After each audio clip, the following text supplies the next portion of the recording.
capturing Kyiv, Chernihiv, and other cities and being counterattacked in the south is not obviously the army, but also the resilience of the society. I can tell you for sure, if President Zelensky was not there in Kyiv, right? Let's imagine that he would be somewhere away.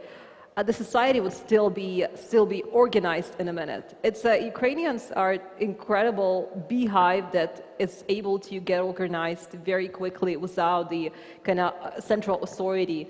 And I think this is very, very important phenomenon. We rediscover it in ourselves, and that also give us confidence in ourselves that we will be able to rebuild our country once this war is over.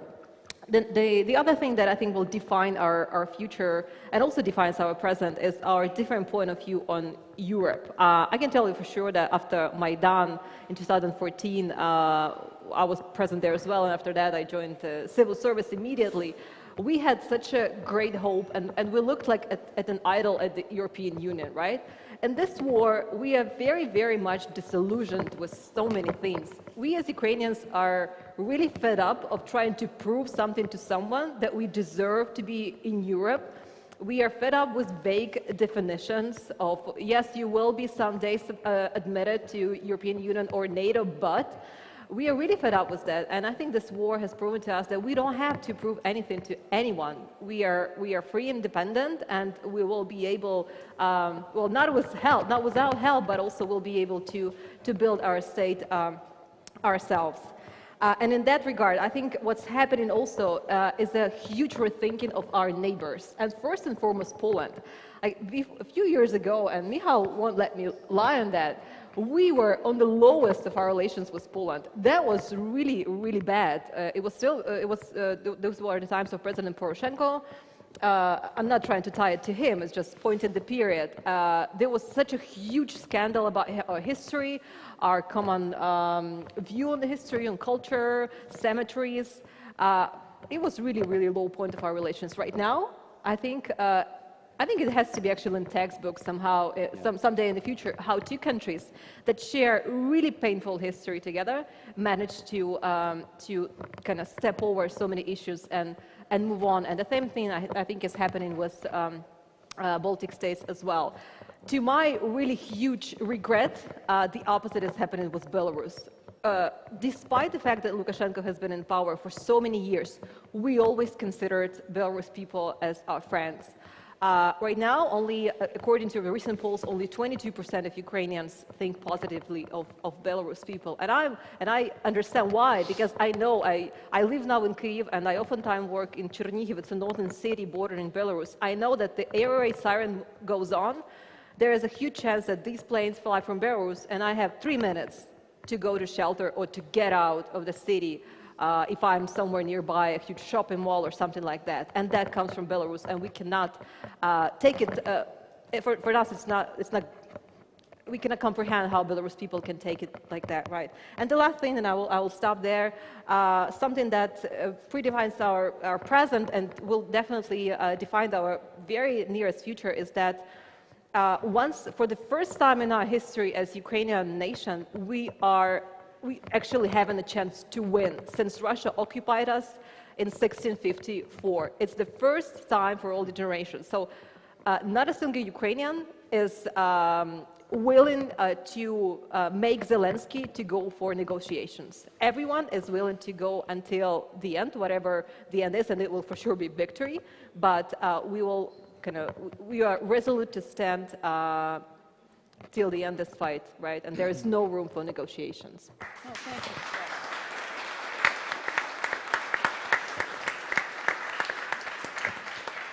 Thank you very much. I would like to come back to Batu now and kind of give the similar or same perspective of Georgia after this war, because Georgia is one of the countries that's impacted both domestically and from the international perspective as well by this particular war. What do you think how do you think Georgia will be impacted by Russia-Ukraine war down the road? Thank you very much. It's an honor to be here and have an opportunity to discuss very important, let's say, geopolitical turmoil that will affect not only geopolitics, but our own lives in the years to come. Ukraine is not Las Vegas. What will happen in Ukraine will not stay in Ukraine. It will have a wider effect for everyone. Therefore, I think that it's not only our responsibility to talk and discuss currently what we are doing or we should do to react to the ground rules that Putin and Russia suggested us militarily, but also thinking strategically. What will happen after we will win this war, and how we make sure that the aftershocks of this war will not cause further destruction or further costs, including lives of innocent people. So while discussing this strategic vision, it comes to mind the quote of Senator McCain in September 2008. I will read this, quote unquote, "This whole thing has got a lot to do with Ukraine, Crimea, the base of the Russian fleet in Sevastopol." And he's saying it in September 2008, after Russian invasion in Georgia. And then he continues, "So watch Ukraine and let's make sure that the Ukrainians understand that we are their friends and allies." So we've been warned. In various degrees, we've been discussing this last 14 years, but on every occasion, whether it was Georgia, then 2014 in Ukraine, still we are in a reactive mode. We are reacting some challenges and the threat that Russia has been posing. One of our last conference, McCain Institute EPRC Tbilisi conference, had the title, "Now What?" I hope that next year's conference we will not ask again, "Now what?" And we already will have an answer to these questions. And I already see that the strategic thinking brings not only the country policies from the West side, but also the regional policy, because that's how strategy should look like. There was a very interesting piece of legislation just recently introduced in the Capitol Hill. This is a Black Sea Security Act 2022 by Senator Shaheen and Mitt Romney, the one who called in 2012 Russia as a major #1 geopolitical foe. Again, that warning has been neglected. But this is a very important piece. The document is brilliant. It describes bigger context, and it also provides a particular policy and the vision toward the strategy. But the key here is that this document clearly states, and I fully agree, US national security is at stake in the Black Sea region. European national security is at stake. NATO and EU security is at stake on the Black Sea region. And this is, on the other side, the window of opportunity. And when history presents us with window of opportunity, I think we should, in an accelerated manner, use this window of opportunity, push everyone who needs to be pushed through this window, particularly Ukraine and Georgia in NATO, to make Black Sea more secure in the future. And this is doable. This is doable because it's a political decision. No technical or bureaucratic arguments can serve here, whether it's a defendability or the state of democracy, etc. All this can be fixed if there is a willingness. But what is needed for this willingness? We need a presence, and that's how we, regional countries, see the world in that, from that standpoint.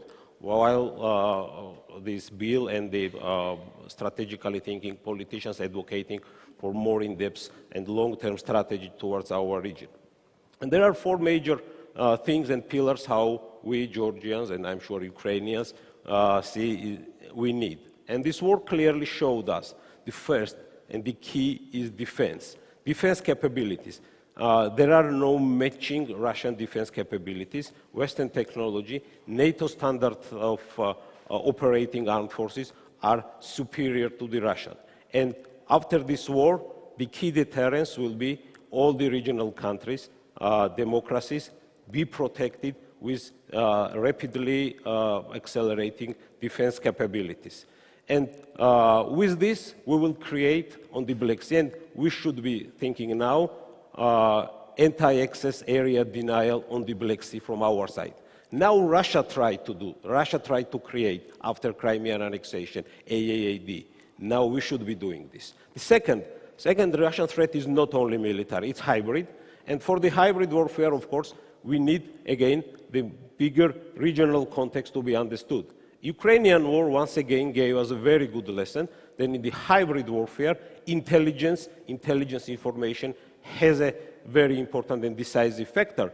And if used properly, and sometimes maybe in a very unorthodox way, it can give edge democracies to defend it. So we have to put the powerful tool and intelligence information that US allies, NATO possesses in our advantage to defeat hybrid threats. These are economic, financial, political, to neutralize all the hybrid components of Russian pressure, because this is the means how Russia tries to use and infiltrate within the system to erode democracy. Third point here, and this is a continuation of hybrid warfare, is democracy. Russia decided to challenge liberal democracy in our region. Last 14 years, maybe last 30 years, but most visibly in the last 14 years. And that was deliberate choice, because the idea of Europe whole and free remained business unfinished at the Ukraine and Georgia's gate, at the Bucharest summit, when we were refused to join NATO to get membership action plan. But on top of it, to discredit the liberal democracy or democratic way of our life, Russia uses oligarchy, kleptocracy, corruption to lubricate its hybrid warfare.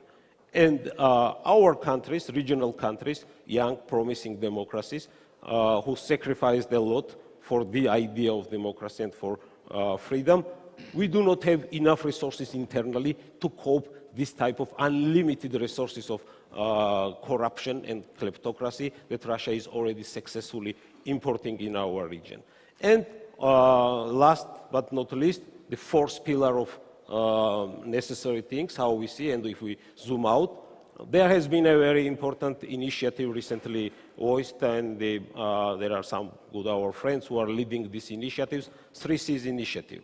That's an Eastern European countries finding more common economic and geo-economic platforms for cooperation. And Black Sea is part of it. Ukraine and Georgia should be part of this 3C initiative, and even further, we should be thinking connecting Black Sea to the Caspian Sea.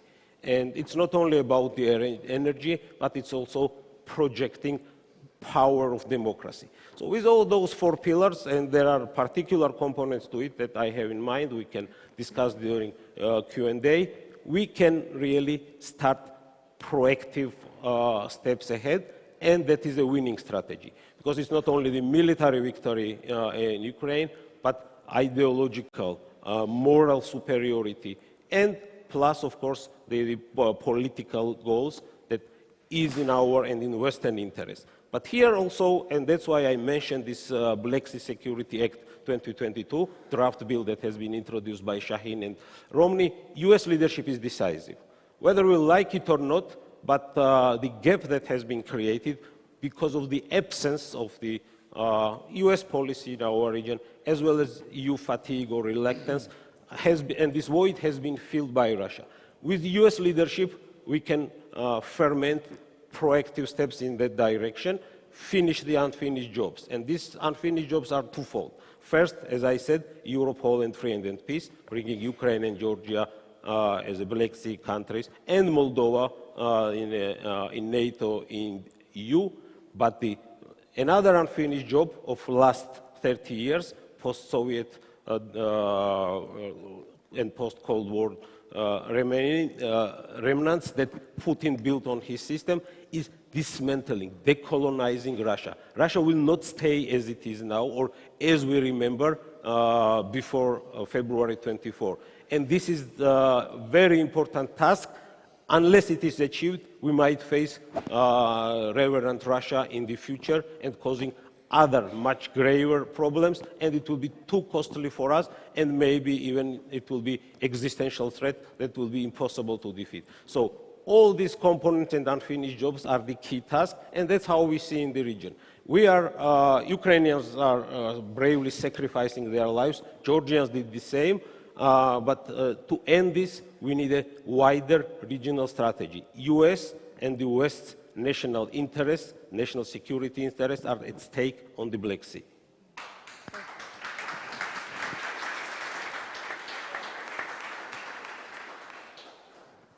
And Michal, I want to come to you now.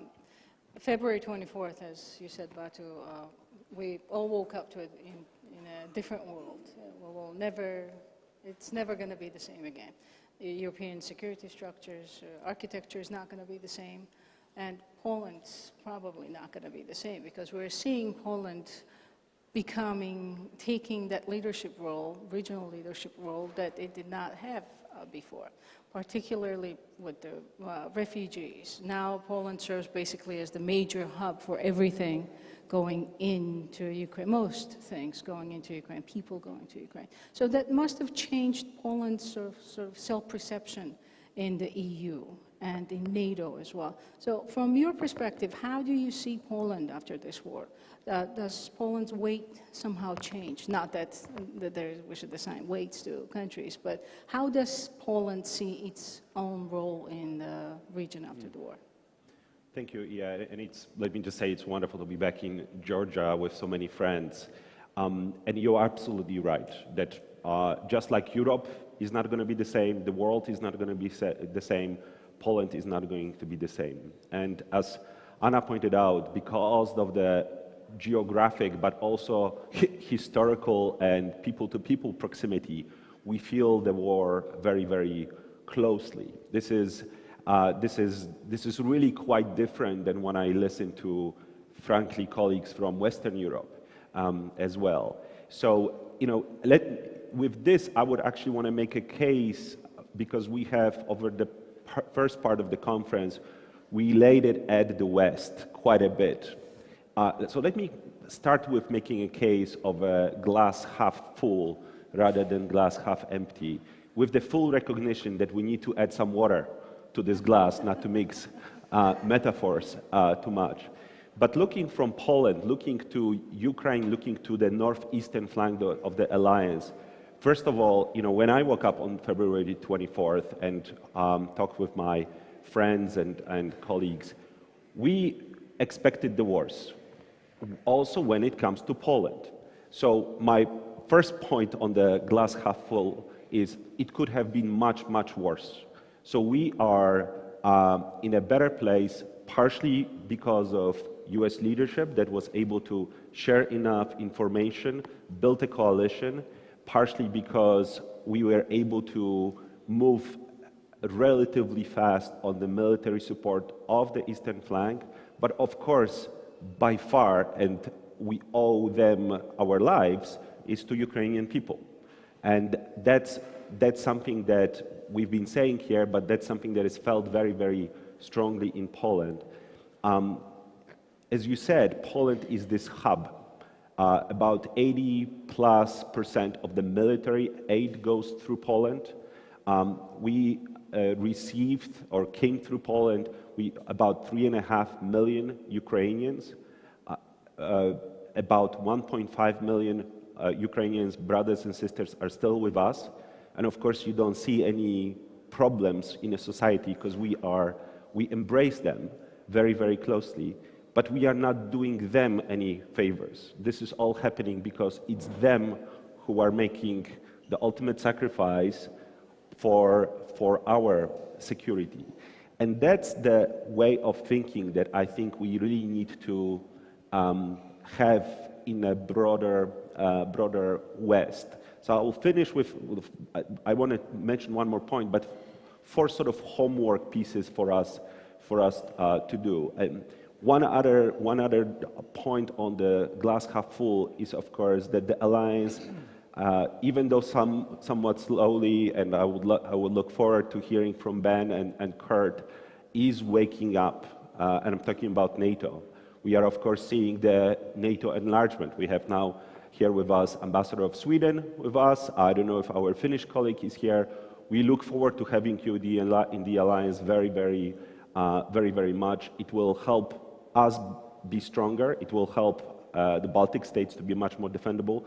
And by the way, it will make the border with Russia of the alliance much, much longer, so they have to worry about us, not only us, us about them. But there is one more piece that is a difficult one that we haven't barely mentioned here, and that's Belarus. And I will focus on the military aspect of Belarus, because there is, of course, a strong opposition that is outside of the country. And Anna, you mentioned the feelings that Ukrainians have toward Belarus. I assume that this is toward the government rather than the people. But because of the attacks from the north to Kiev, because we now consider Belarus absolutely as part of the Russian military space. We have Russian military bases in Belarus. Effectively, the border between NATO and Russia has grown tremendously. And looking from Warsaw, I see Russia to the north, little gap to the east, and we need to, from our perspective, do everything to keep Ukraine in our camp. So to finish, four to-dos for us all. First of all, it's clear that from our interest, our broader Western interest, no more, we should stop with this self-deterrence. We need to provide Ukraine with the long-range fires that they need to be victorious, to punish Russia. It's in our interest. Over time, and we've been talking about it with some colleagues here, we need to make Ukraine into a porcupine. It's unlikely that we'll see Ukraine in NATO anytime soon. I don't think any of the United States or other European big powers will want to give them Ukraine bilateral guarantees. But we can invest in Ukrainian military enough to make them defensible. They are willing to do the fighting. They just ask for the weapons. This is easily in our interest. Point number 3 is implement forward defense or defense by denial in NATO member states. We are now still moving a bit too slow, and we just need to make very clear to Putin that not only Ukraine is going to push it out, but he has nothing to look for in NATO member states. And my last point, perhaps the most important one, and one that I see in our conversations, that the real work, though, is back home. It's back home in our capitals. It's in Washington. It is a little bit in Warsaw, although, but it's also very much in Paris, in Berlin.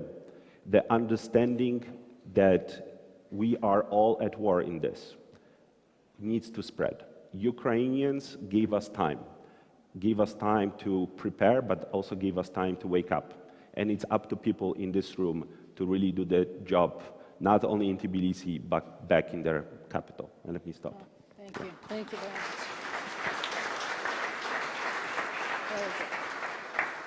Look, this is now for you to kind of put in a European, EU context, everything that we've talked about thus far. The regional implications, first of all, and do you see EU is waking up, as Michal was saying, that everybody's sort of waiting for that moment to happen? Okay, thanks. So the EU reacted in 3 main directions after the Russian aggression: support to Ukraine, pressure on Russia, and addressing the wider fallout of this crisis. Support to Ukraine. More than 6.5 million Ukrainians fled their country, and most of them are in EU member states. The EU member states mobilized the so-called temporary protection mechanism to ensure that these millions of Ukrainians would benefit from free access to the labor market, to the medical services, to school, to housing, and so on. Then the EU mobilized as well the civil protection mechanism and its humanitarian assistance package to ensure that the 7 million IDPs within Ukraine would receive some assistance. The EU mobilized 9 billion of macro-financial assistance to help keep the Ukrainian state afloat, and an additional 8 billion are in the pipeline. And the EU, for the first time in its history, provided some kind of military assistance to a third country by mobilizing up to now 2.5 billion euro under the so-called European Peace Facility to reimburse member states who delivered weapons to Ukraine. Is it enough? No, it's not enough at all. And the EU did something politically far more important. The EU granted Ukraine and Moldova a candidate status and granted Georgia an EU membership perspective. And this is something extremely important for the three countries. 7 months ago, this was just inconceivable. You have to understand that in Western Europe, and when I say Western Europe, I have in mind Germany, the Netherlands, Belgium, France, Italy, and Spain. It was inconceivable for a majority of the political class and of the population to consider that Ukraine or Moldova or Georgia could one day join the EU. Just a few weeks before this decision in June, you remember probably that the French president came up with the idea to set up a new format, the political community, European political community. This was a way to say, you will be one way or another associated with the EU, but you will never be part of the EU. Today, there is an EU membership perspective. This is extremely important. Nevertheless, the EU has a capacity to do far more, not militarily, because we have serious limits, but economically and politically for sure. Why don't we do more? Because the EU is divided. There is, first of all, a clear memory divide in the EU when it comes to the legacy of the Soviet Union. There is as well in Western Europe a large number of the political class, probably a majority, and of the so-called intelligentsia, who consider that we have to take on board the legitimate Russian security concerns. And if you want, I can explain that. You have as well in the EU a large number of people who consider that NATO and the EU have been neglected, if not humiliating Russia for 30 years, through NATO enlargement and through the association agreement in the EU. This is rubbish. This does not correspond at all to the reality, but you have to be aware that a majority of our political class and a large part of our intelligentsia still stand on this position.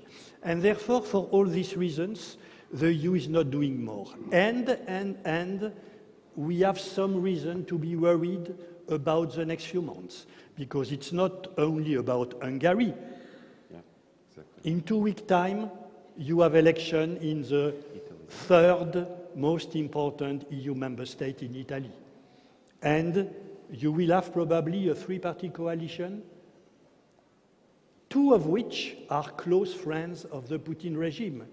Yesterday, one guy who will be a major minister in the new Italian government, Salvini, repeated again that we should remove immediately the sanction against Russia.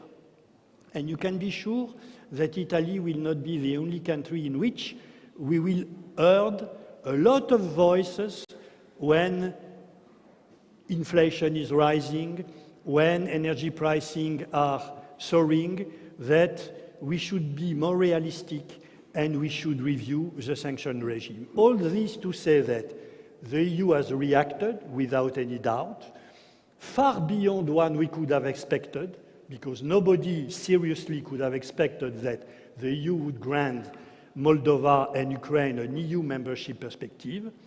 But we have still a long way to go, and we should worry about what will happen in the EU in the next few months. I was really please. Hoping that you would say something more encouraging than that, but before we move to the questions, one very important country that we need to mention is Turkey, of course, for the regional security perspective, as well as from whether it's the NATO or Black Sea security, Three Seas Initiative, you name it, everything is somehow connected to Turkey. And Batu, I want to call on you for that because Georgia borders Turkey and you are involved in it.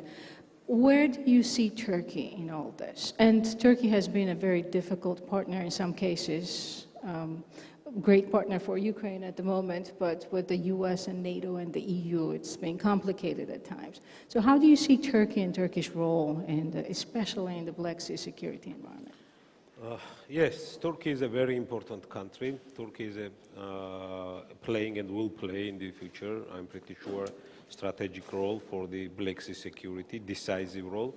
Turkey has been an important partner for Georgia and one of the most vocal supporters of Georgia's NATO integration, as well as Ukraine's NATO integration. So if we look from the military and the NATO perspective, Turkey's role is important in accelerating the NATO enlargement process, together with the Romania, Bulgaria, and making militarily Black Sea secure sea for maritime connection, but as well as military or hardcore security of respective countries. Turkey's role has been quite interesting since even 2008. And Turkey has been actively either proposing or negotiating or suggesting some regional arrangements. The recent arrangement that was Caucasus Stability Pact post-Russian invasion in Georgia, if you remain, this idea did not went far. Then recently Russia suggested, and well, Turkey is participating as well with so-called this 3+3 format, which includes three big countries of the region, Turkey, Russia, Iran, and then Georgia, Armenia, Azerbaijan. I don't think that this format has any future. I can understand the Turkish logic, Turkish foreign policy logic, all this multi-vector foreign policy, to have some regional platform where it can play a rather different role than just NATO partner. And that's also an important component to consider. Georgia government tend to be hooked on this, and when I'm speaking on your government, I'm speaking the country who's been captured by one oligarch. It's quite a Russia type of authoritarian system. I like to call it a competitive authoritarianism. When you look at there might be some political competition, but still authoritarian decides what to do. But also interesting is that the Russian, when I speak Russian, hybrid warfare and infiltration information space, anti-Turkish sentiments has been one particular line of Russian propaganda in Georgia. So everything that is in Russian interest, it's not Georgia's or not Western interest. So therefore, seeding some conflict between Turkey and other regional countries, it is in Russian interest. And then we see how Russia tries to manipulate, whether it's a Middle Eastern issue or the air defense issue. So yes, Turkey will not be an easy partner in the region, but for the purposes, strategic purposes, that our interest needs, Turkey is our major strategic ally and the key NATO ally in the region. Yeah. And before I go to the questions, I promise that will happen next. What's Ukrainian perspective on Turkey? Because, yes, there's been some mixed feelings about Turkey and Erdogan's role, especially going to Lviv as opposed to Kyiv. So how do you perceive Turkish role? Obviously, I cannot speak on behalf of the Ukrainian authorities, right? So obviously, I don't know much that is going on within the behind the closed doors. However, inside the wider society, I think there was at no point there has been kind of a hope that Turkey will be 100% on our side. If someone knows Ukrainian history, he or she knows what Osman diplomacy is, right? So throughout our history, Turks have been on very different sides of ours, right? And obviously they follow their own strategic interest, and it's in being more than just regional leader, right? So they try to kind of pose themselves as a broker in this war. However, on the other hand, and it has to be noted that we do receive quite a lot of Turkish support in terms of military, and what the Turkish private suppliers supply to Ukraine, sell to Ukraine, is really substantial in our kind of victories in the battles. Also, the Turkey is a huge player in the exchange of the prisoners of war between Ukraine and Russia, and that cannot be emphasized as well. So in a nutshell, we've never hoped that Turkey will be completely our ally. However, I think our diplomacy is trying to do whatever it takes to distract out of this position as much as we can. And now the questions. I believe the microphones will be passed along. But, over there in the back, please. Thank you very much. First of all, my name is Nika Chitadze. I'm professor of the International Black Sea University. Thank you for so interesting speeches. With your permission, related to Turkish foreign policy and some changes in the Black Sea region. Particularly, by this way, we know that several days ago, Azerbaijan army took control over the Lochin corridor, which connects with each other, Nagorno-Karabakh and Armenia. Yes, okay, and this territory was under the control of the Russian so-called peacekeepers. Could I please ask you, we're very limited with time, just pose your question. Yeah, it's the question related to some changes related, for example, related to Nagorno-Karabakh, related to, for example, readiness of Azerbaijan to increase the export of natural gas to towards Europe through the territory of Georgia and Turkey, etc., etc. Your point of view, it's some, how to say, deal between Moscow and Ankara, or Moscow cannot prevent, by this way, the actions from Turkish and Azerbaijan side, for example, and how, as an example, by this way, how it is decreasing the geopolitical influence of Russia in the region. Thank you. Okay, thank you very much for that. We will take more questions, and then, yes, please. I don't see you, sir, but, oh. No. No.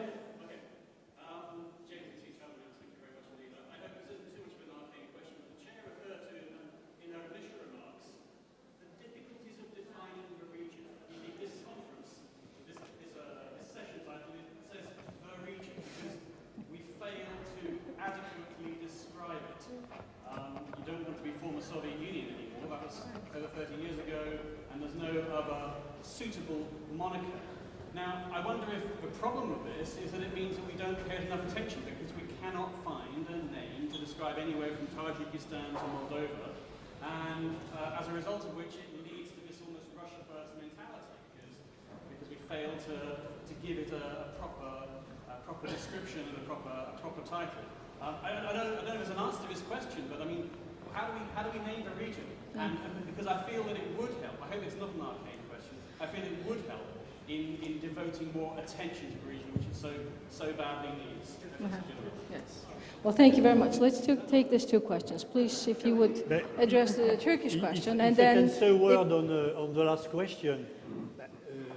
For me, the region in which Ukraine, Moldova, and Georgia is clearly defined as Eastern Europe. Yes. It's Eastern Europe. Yes. I don't see why we should not call this Eastern Europe. In the same way as Poland is in Central Europe, Italy, France, and Germany are in Western Europe. These countries are in Eastern Europe. They are on the European continent, on the eastern part. Very good. If I can say just a word on Turkey. Turkey has played for sure a positive role when it came to the deal to allow the export of Ukrainian grain through the Black Sea ports. Erdogan, 2 days ago, proposed to Putin to play a role in ensuring the safety and security of the Zaporizhia nuclear power plant. If he manages to do that, this would be welcome. But a number of observers as well say that Turkey is helping Russia to circumvent some of the sanctions, and we have to be aware and very attentive to that. Michal, you wanted to take one. On the region, because it's also the title is the region in turmoil, and I agree very much with Mr. Mingarelli that Georgia, Moldova, and Ukraine are in Eastern Europe, but the turmoil is much greater than that. Really, I mean, we are dividing ourselves into silos, but the turmoil starts with the Arctic and goes with the arch through the eastern flank of the alliance, through the southern flank of the alliance, all the way to the eastern Mediterranean. And looking at the turmoil in that sense, I think will give us a bit better answer of how we, the alliance, how we, the West, need to organize ourselves and find answers that address this whole region that is, in fact, in turmoil because of Putin. And do we have more questions? Yeah. Nagorno-Karabakh. Yes. These two questions of the regional identity and Nagorno-Karabakh is also interconnected. I do not like, and many share my opinion, that Georgia do not want to be identified itself as a South Caucasus country. Geopolitically, South Caucasus countries have very few in common. Culturally, historically, yes. In terms of the identity, Georgia is an Eastern European country. We can geopolitical identity through the sea, we can call it a Black Sea region, but of course it's very important what is happening in other our neighbor countries, and especially Nagorno-Karabakh. I think personally that and strategically there is a void again to fill from the West. It was a good news that the US now appointed a special representative, Phil Ricker, who has been a long-time friend of Georgia, and this conference has been speaking here extensively as a US representative, and I hope that there will be proactive policies. I don't think we need any more Minsk formats or Minsk groups, and this kind of a jinxed name with the Minsk group. Let's leave Minsk with their own problems, and let's come up with other name, because it did not work on Karabakh case, it did not work on the Ukrainian, and we need a more proactive US engagement, because now is the momentum, and again, when I said US leadership, Russia cannot afford right now to dictate its rules. Russia is not a reliable partner. Armenians themselves saw what means partnership or entirely relying on Russia and their security, and they are not very happy.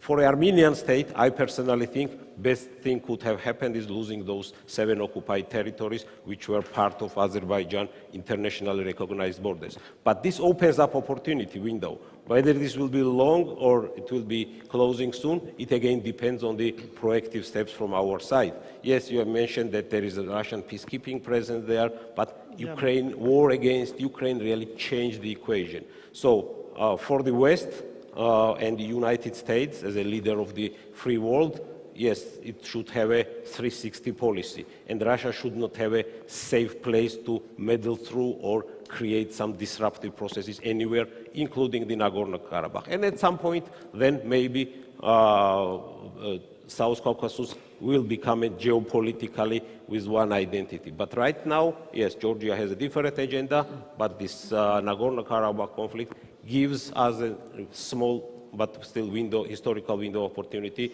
to be solved in a proper way. If I may say just one word on Nagorno-Karabakh, but there are negotiations underway with the EU as a mediator. Last week, Ilham Aliyev and Pashinyan were in Brussels, and they had one day of negotiation with Charles Michel as a mediator. They were in Brussels in May to negotiate as well. Their foreign minister will meet in a few weeks' time in Brussels as well.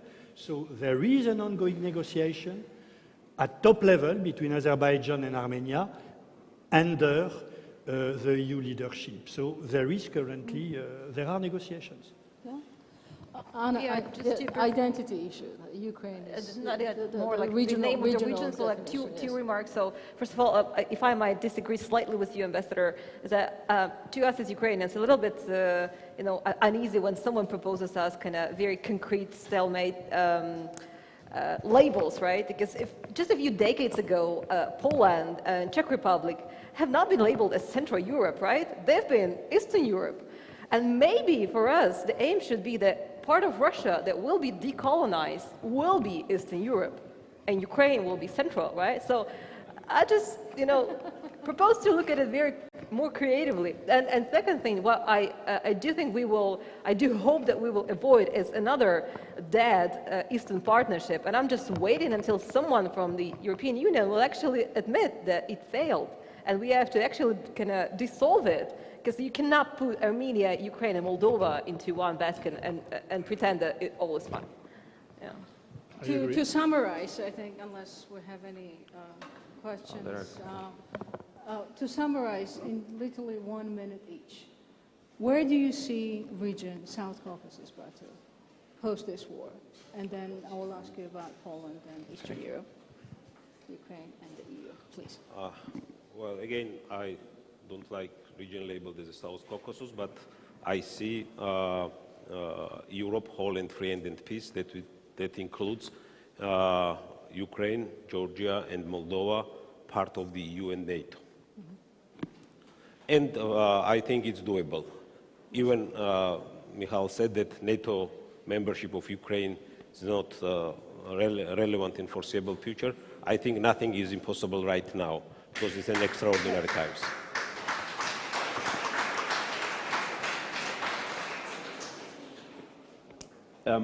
So I'll be the gloomy guy, the realistic gloomy guy. Please. I basically think we need to steady ourselves for a long, long struggle.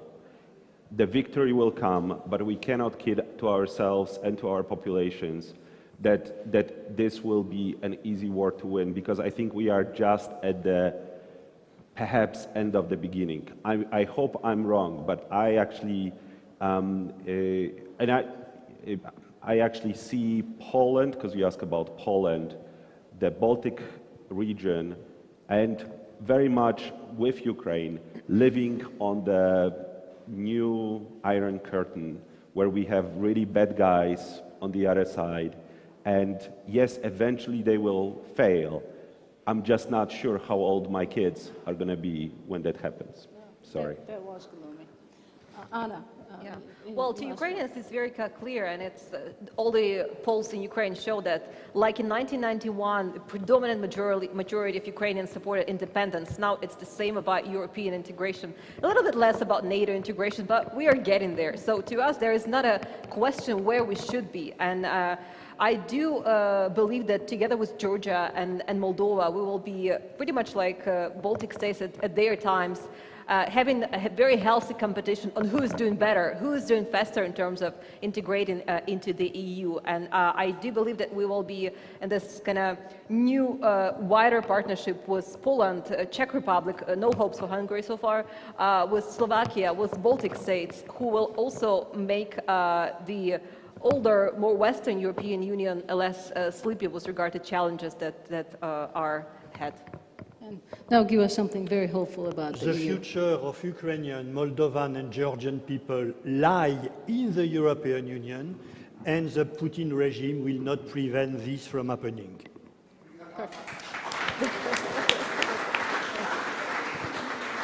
Thank you very much to the audience and to the panelists. Yeah, thank you very much. Another round of applause for this great panel. Thank you.